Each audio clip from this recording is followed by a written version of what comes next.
Klab mar Migori Youth osechako timo orako mar manyo jotugo manyien mabiro riwore kod klabno ka gigeto ikruok makare ne tuke mag lig mar adhula ma timore bang' klabno wito jotugo mathoth mane oyudo klepe mamoko e lig maduong'.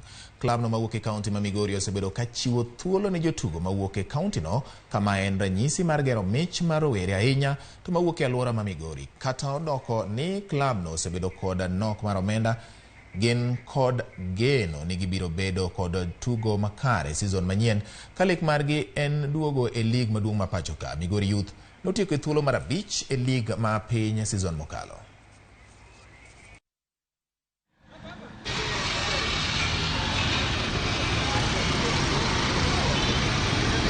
Seven players no yudo teams a KPL team mano yudo chances kono, koro that is to mean ni wan gi gap mar almost jaberio, and then players mamoko bende no wuok kod other teams. Koro we are looking to do what the team recruitment maduong about jotugo 15 kama.